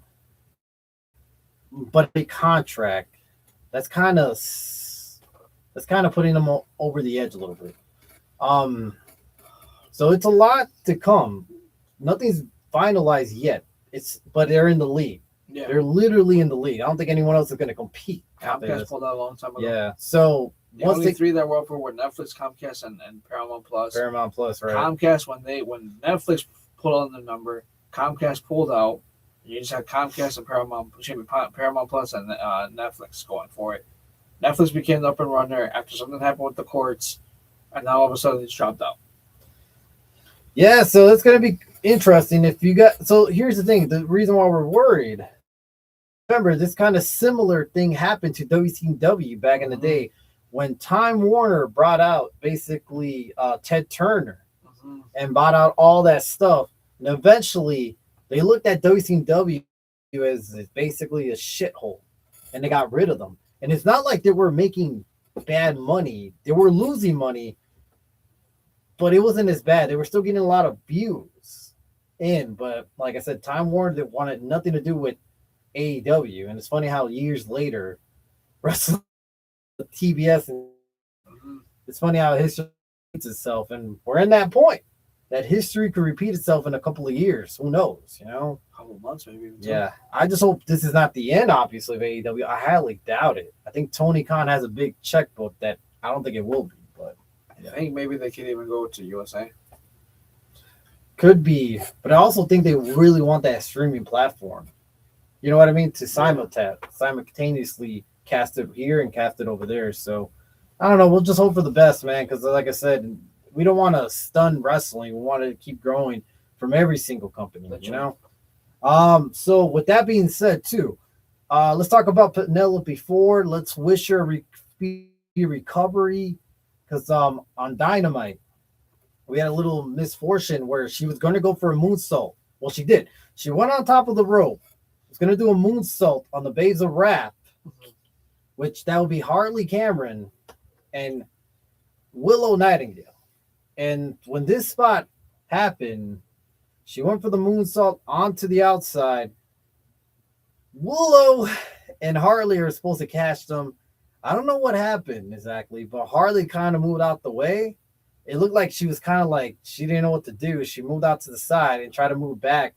But at that point, it was too late, and Penelope Ford landed awkwardly, which caused her to mess up her leg. It went to a commercial afterwards, and when we came back, we just saw Megan Bayne by herself in the ring. She got taken out to the back with an injury. And then from that up to having interference to make it seem like it wasn't 1 against 2. One heel against 2 babyface wouldn't make any sense. Yeah. No matter how badass Megan Bayne is. But at that point, they had to call an audible, so we had some interference, DQ, whatever. So what I'm saying, too, about all this is that this caused a lot of outrage in the community against Harley Cameron for moving out to the side. A lot of criticism, a lot of anger fans, caused the point where Harley Cameron had to close down all social media platforms, which I thought is unnecessary. Look, accidents happen. I highly doubt it was intentional. I think it was just one of those moments where she probably, got scared, nervous, overreacted a little bit, but it's awful. It's awful, and it doesn't look like there's no bad blood between them. And I just think sometimes some fans just go over the top. And look, not every wrestler ignores it. Some wrestlers take it serious. They do. I mean, it also depends. It's like, depending on where your comments are coming from. If you're like saying too much messed up stuff. Oh, yeah, I'm sure that she got a lot of that. And at this point, it's like, this should not have to happen. So that's where I'm coming from. That's where like my thoughts is like, it shouldn't have to happen. Right. That's just my thoughts. Honestly, Penelope Ford, wish you a very speedy recovery. Hope everything's okay. Definitely wishing you a very speedy recovery that you come back into action. Yep. Got a couple comments. So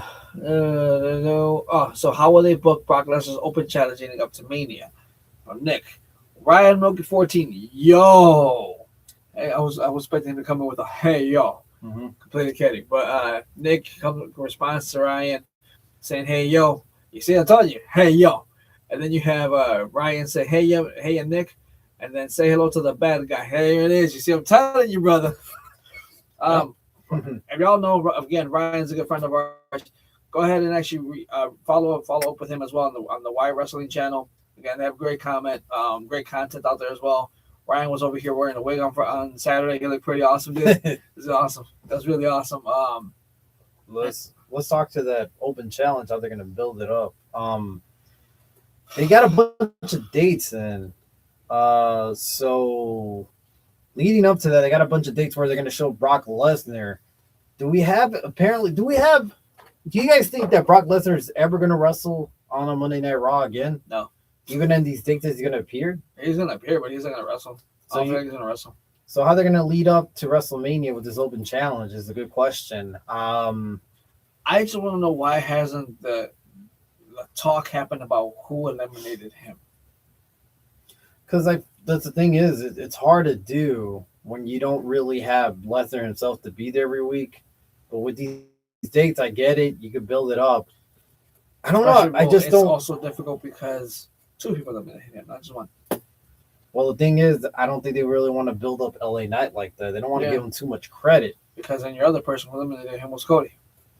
I don't know. I really don't know. Actually, there was a fan video where they show on the side where they actually show like Brock telling Cody and LA, hey, take me out. I can't anymore. I'm done. Something about his stomach, like something was going on with the stomach. And then Cody and LA actually eliminated him because of it. But it's really just LA Knight. In the end, the credit does go to LA Knight. Mm-hmm. So, yeah. I don't know. It's going to be odd. I don't understand it. I don't understand it when it happened. It didn't make any sense. I don't understand where they're going to this even now. It doesn't make any of the sense. We all seen in Raw tonight. I don't understand where any of this is going to go to Brock Lesnar eventually. Mm-hmm. I think they're just trying to sell tickets to these shows. Yeah.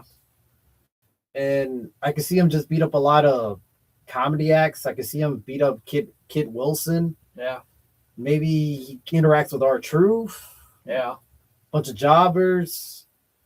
I don't know. I would love to see him interact with Danhausen. That'd be funny. I don't think he's going to beat up Danhausen. I think he's just going to smirk off and just, say fuck it. Just get out of there. Maybe he doesn't want to get cursed. No. Yeah. Especially for WrestleMania. Imagine that. He says, I'm ready. Yeah, what if he got cursed? And then eventually, whoever faces him, what if LA Knight wins? Yeah. What else we got? Got a couple more comments. Ryan, I appreciate you guys. I was cosplaying as Alexa. Lord. That's funny. That's funny. Okay. The last time he did was 2015 ? It's been a while. It's been a long time since he ever wrestled. So on a Monday Night Raw. Lesnar over Femi for my Mania match. Remember when he destroyed Montez? Yeah. That's funny. Also, I want to talk about this. I don't know if you guys seen there's a video going viral. I think I seen it yesterday at night, as well as this morning going viral.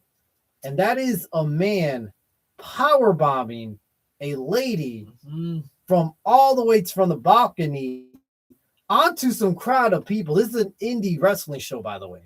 It's crazy. This guy grabs her, power bombs her from the balcony, and has the crowd interact in order to catch her. If it looked like it was like about 9-8 guys, but she still fell down because that's a high altitude of someone dropping with the weight she had. And I'm not saying she's, big weight or anything. No, it's not a disrespect to her. But if you, add the science to it, from the weight to the drop with the speed and all, it feels a lot more heavier. So the guys really got hit as well as her. She landed probably pretty bad as well. The reason I'm saying this is, was this all necessary? Spots like, look, I get it. There's death matches. There's hardcore matches in the indie scene. There's crazy spots. But a spot like this, you won't see the professionals, AEW, TNA, Triple Ring of Honor, Especially WWE, yeah, AEW even wouldn't do this shit. They've done some crazy shit, but not like this shit. What was the point? You know, you're an indie wrestling promotion, and as wrestlers, you could call your own spots. I know that. What was the point of this? Why call it? Why risk your health for a fucking $300 paycheck? I'm sure they didn't get paid a lot. The joke always is a hot dog and $5 or something like that. You know, was it really worth it? In reality, they don't get paid very well. They get, if anything, they lose money because they have to travel all the time. They have to buy their own gear. Yeah. They got to pay for their own medical expenses. They had side jobs. Yeah. What was the point of all this? What, for clicks, for views? Because in the end of the day, I guarantee you, nobody knows who the fuck these two were. And nobody's going to look them up. Your hardcore fans will. But, I mean, you see a clip on the internet, a lot of people don't search for people. They have other. So unless someone gives their names out there, I highly doubt anyone gives a shit about them. And that being said, you risk your health. They look like they were very young. You're trying to make it to the big leagues. This doesn't impress anybody in the big leagues. Not even that. I doubt it. In the end, they're like, this is just a stupid spot, you know? Especially from that high out. You're basically, what if they didn't catch them? What if the guys moved from the side? What if no one said, nah, we're good. You know, we ain't got time. I'm glad there was a guy. I hope, so put it this way. I hope they had plants. Like, meaning a bunch of guys that were willing to catch her already because there were plants. And I hope they didn't really risk to a bunch of guys trying to catch her, because that would have been dumb and risked a lot of help. This is just angers me a lot just because it doesn't make sense. It's stupid. It's, yeah, I get it. They're trying to go viral, but was it really worth your health, your risks? You could have died too. You could have snapped yourself. You could have been paralyzed. Yeah. I don't know, man. I have a lot of emotions about this. I'm also one with safety, dude. Because of the thing that happened with Owen Hart, the tragedy that happened with Owen Hart, you think a lot of these people would say, dude, we shouldn't. It's not even really Owen Hart. It's more of draws. Yeah. Fucking ECW, New Jack, all of them, dude. Like, well, New Jack was just crazy. I don't know about that guy. I don't think. Look, I rest in peace, New Jack. I like them, but that guy did some crazy shit on purpose, not because of an accident. What I'm saying though, like, I don't think this was an accident. I think it was actually planned. I think both of them were okay with it. But at this point, at the end of the day, it's like you're putting your life on the line. You're putting your body on the line. If this is a dream of yours that you want to fulfill and you want to actually move forward, I would not do this kind of stuff. It's actually really stupid. It's also it's aside from risky, it's like, cool. If this lands, you become viral. You're not going to get any positive comments. No one's going to sit there and say, dude, that was badass. No one did. I know. If you there's that one person on the fucking comment section. Oh, this is fucking awesome. No, it's not. These are people who can literally die because if she fell, because from what I saw the video that you posted, it's like what, about 25 feet. She lands on her head, she's dead. Like instant death. It's not gonna last. And then what? You went viral for what moment? So at this point, it's one of those situations where you have to really start thinking, and a lot of these guys really do take this stuff seriously. It's like, look, dude, I get it. You want the big top, you want the check, and it's like, man, I went viral because of a moment. However, sometimes the moment, I think they try to copy too much the Long Island IC. No, he did it different. He was fighting. He was wrestling stuffed animals. He was wrestling the stuffed Ultimate Warrior that was about yay tall. That's why he went viral. But these kind of things are just like, no one's gonna look at you and say, I want to hire you. Because at the end, it's like, if you're gonna do this to somebody for a moment, then what are you gonna do to my other employees? Are you gonna actually try to kill them to go viral? Exactly. Because you're only caring about yourself. You're not caring about somebody else's safety. You're not caring about somebody else's life. And Bret Hart said it best. When you're in the ring, you're not worried about you. You're worried about you and the person you're wrestling with, because you remember, they have to come home tonight. True. Couple of comments. We have a lot of comments. Ryan says, damn it, Ryan. You got to share that shit with me when you see crazy stuff. We will. I got you, brother. Don't worry. Bro didn't get the message when they say, do not try this at home. You know, when you talk about that, if you remember, for me, it was when you bought, and I'm saying if you went to go out to rent movies, wrestling movies, then they had that fucking trailer. Don't try this at home. They showed tragic stuff. Mm-hmm. You would think they would watch that stuff, but they didn't. Obviously, they didn't get the fucking message. Instead, they go out trying it. Look, I get it. To be a professional wrestler, you have to try some things, but sometimes you gotta have logic. You have to have some fucking common sense before you try something stupid like that. A hot dog and handshake. That's the saying. The hot dog and a fucking handshake. Hot dog and $5. I heard something way different. They're hoping Triple H saw it, but in reality, Triple H reading all his hate comments and 10 different burner accounts. I don't even think Triple H saw that. I think that's above Triple H. Yeah, he's too worried to appear out there to get booed by the fans. He's too much of an ego trip right now. Okay. Hold on. Oh, there's some good news. I'm actually reading a little bit ahead because I'm actually reading my head first. Not wrestling related, but I wanted to share. I booked my flights tonight and a hotel to meet my girl in New York City. My first time coming to the state, 10-year dream, and we met in a wrestling group 31 days ago. Brother, that's awesome. Congratulations. Hope you like it out there, man. It's going to be cold. I mean, a little bit chilly. Probably a little bit chilly, yeah. Can't wait for you to come down to the Windy City, brother. You know what? Definitely. We'll welcome you. Let us know, bro. We're excited. That's awesome. Dude. But have fun, though. Have a lot of fun, dude. And honestly, you know what? Ryan says the next comment, love does exist. Yes, it does. Oh, yeah. Yes, it really does. And we were happy for you, dude. Well, honestly, it does, because we wouldn't be here if we didn't love wrestling, too. Yeah. It's the love does exist. Nick comments to Ryan, the power of the internet. Ryan responds to Nick, and the wrestling community, too. The best community on YouTube. Oh, yeah. I fly March 21st until March 27th, brother. That's awesome. Congratulations. Wish you the best, bro. Oh, yeah. No, definitely. So, what else you want to add? I mean, for that being said, man, the less I say, the better. Hopefully there's no more viral moments like this. Hopefully this has become a trend. That's what I'm always worried about, like with these TikToks and social media type of stuff. I'm always worrying about the trend part. Like, I don't know, independent wrestlers do the new stupid things. I hope a lot of people have more common sense. I think a lot of people in the wrestling business do, but then once in a while we see something stupid like this and it makes you question wrestling as a whole, the future of it, where it's going to go, especially in the indie scene. So with that being said, let's talk about Ring of Honor. Has a new look. I don't know if you guys seen it out there. They're moving into really small venues now. I think it only holds probably like 100 people. It has a small setup. We already know that Ring of Honor is trying to move into a new direction and trying to be its own company once again.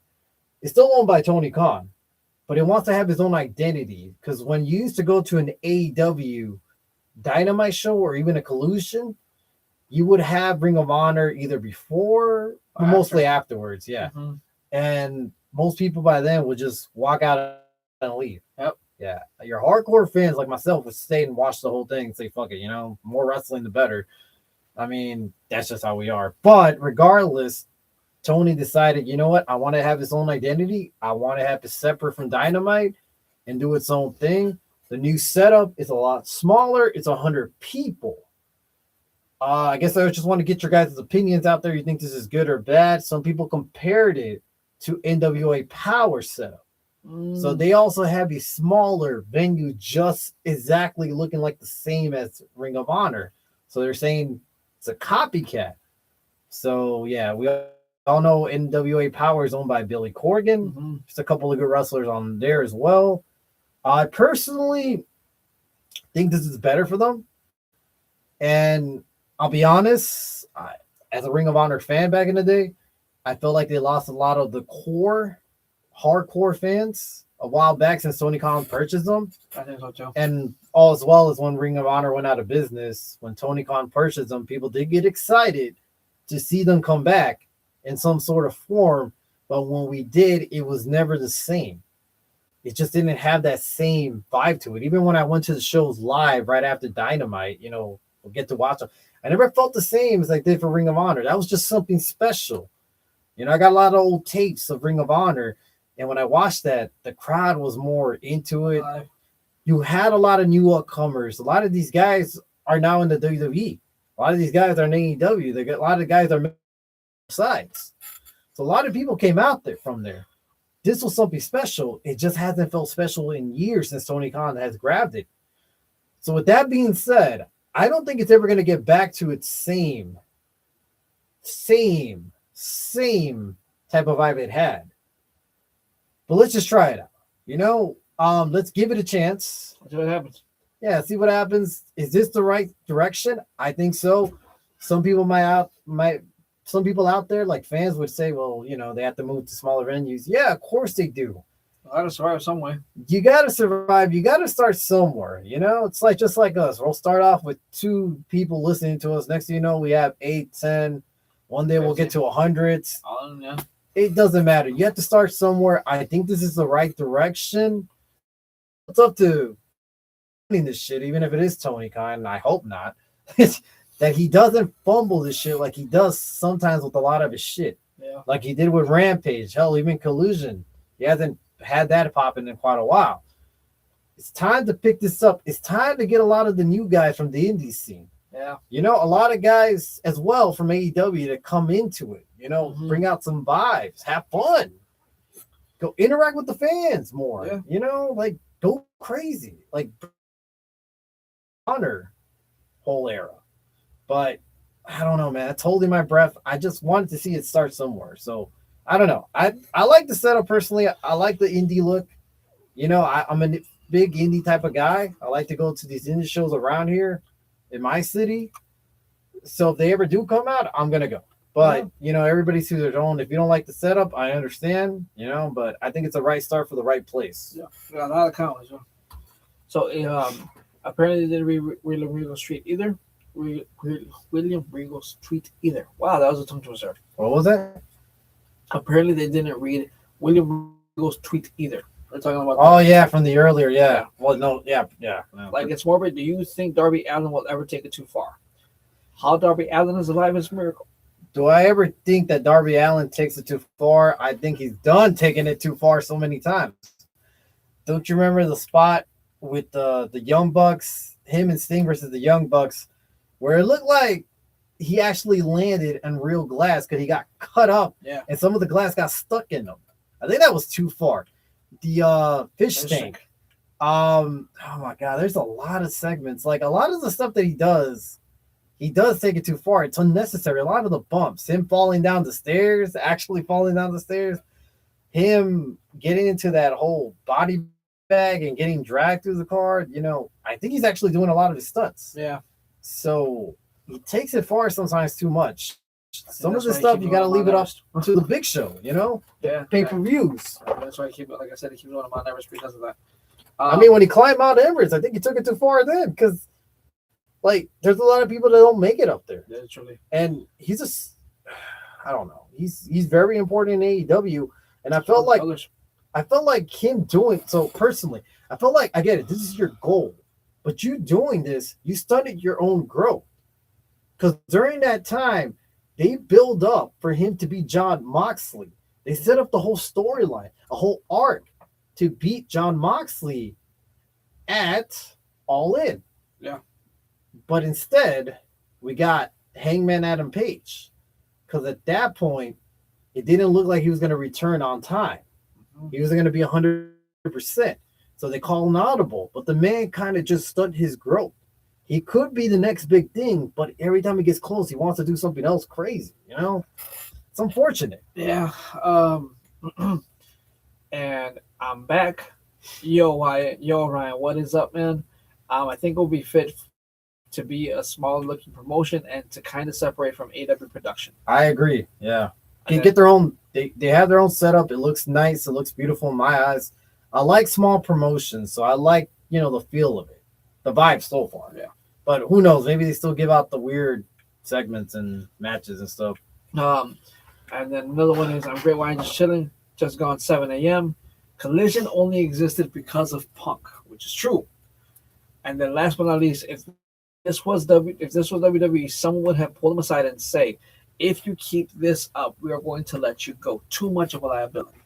I mean, if someone threw someone from No. Darby Allin with what he's yeah. doing, with everything that he does. Oh yeah. Well, Tony Khan's too soft sometimes. Honestly, he's too much of a pushover for him to like. When he laid down the law with Punk, I don't think it was too soft at that time. But it's like, okay, he doesn't do it with this homegrown talent. So like with his pillars, he's way more lenient. He's way more like, oh guys, it's okay. You can climb Mount Everest. We'll just get Hangman over here. That you're gonna be the safety net. You signed your own growth, but you know what? We'll get you back up there. It's fine. Oh, you want to go jump off glass and again ruin months of your career? It's okay. Go ahead and do it. It's going to look awesome. The sickles are going to love it.